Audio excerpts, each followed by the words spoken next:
নমস্কাৰ। সাম্প্ৰদায়িক ফেচিবাদৰ বিৰুদ্ধে অসমৰ মুখ্যমন্ত্ৰী ডক্টৰ হিমন্ত বিশ্ব শৰ্মাৰ বিৰুদ্ধে মই দিছপুৰ থানাত গোচৰ দিয়াৰ পিছত মোৰ হোৱাটছএপত বহু মানুহে মোক হত্যা কৰিব বুলি ভাবুকি প্ৰদান কৰিছে আৰু সামাজিক মাধ্যমতো ৰাজহুৱাকৈ মোক হত্যা কৰিম, জেল দিম, বিভিন্ন ধৰণে মোক ভাবুকি প্ৰদান কৰা দেখিছো। মই স্পষ্টভাৱে এটা কথা জনাই দিব খুজিছো যে মই যোৱা 21 বছৰে জনগণৰ সংগ্ৰামৰ লগত জড়িত হৈ থকা মানুহ আৰু মই এই ধৰণৰ ভয় ভাবুকিলৈ ঘেণ্টাও বেয়া নাপাব।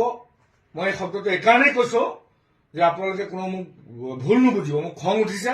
মই ঘেণ্টাও বেদান্ত লস্কৰে কাৰো ভয় ভাবুকিলৈ ভয় নকৰো। এইকাৰণে মই সঠিক পথত আদৰ্শগতভাৱে আদৰ্শগত লাইনত আজিৰ তাৰিখলৈকে আছো। আৰু কিছুমানে মোক প্ৰশ্ন কৈছে যে আপুনি হিন্দু মানুহ হৈ মিয়া বা মুছলমানৰ হৈ কিয় এনেকৈ হিমন্ত বিশ্ব শৰ্মাৰ পিছে পিছে লাগি ফুৰিছে। মই স্পষ্টভাৱে কৈ দিব খুজিছো, মোৰ কোনো জাতি ধৰ্ম লৈ মতলব নাই।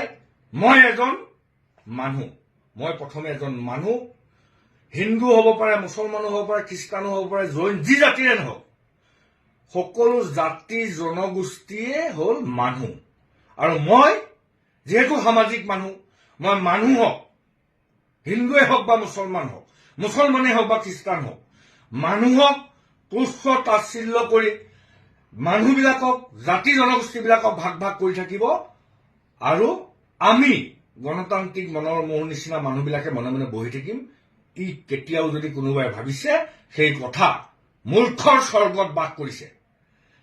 আজি যিধৰণে হিমন্ত বিশ্ব শৰ্মাই সাম্প্ৰদায়িক ফেচিবাদৰ জৰিয়তে সমগ্ৰ অসমীয়া জাতিটোক ভাগ ভাগ কৰি অসমখনক খানবান কৰা যি ষড়যন্ত্ৰ কৰিছে, মোৰ জেল হয়, মোৰ ফাঁচি হয়, মোক হত্যা কৰে, তাৰ পিছতো মই সঁচা কথা কবলৈ ভয় কৰা মানুহ। মই বেদান্ত নহয়। মই সদায় মানুহৰ পক্ষত, জনগণৰ পক্ষত, সমাজৰ পক্ষত থাকিমেই। আৰু এটা কথা আপোনালোকক কৈ থৈছো, আমি মানুহ, আমাৰ তেজ সকলোৰে ৰঙা।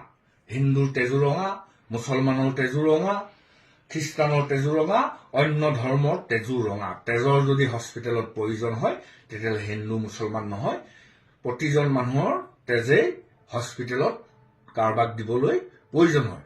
গতিকে আমি সাম্প্ৰদায়িকতাবাদৰ বিৰুদ্ধে, হিন্দুত্ববাদৰ বিৰুদ্ধে, ফেচিবাদৰ বিৰুদ্ধে যুদ্ধ কৰি যাম।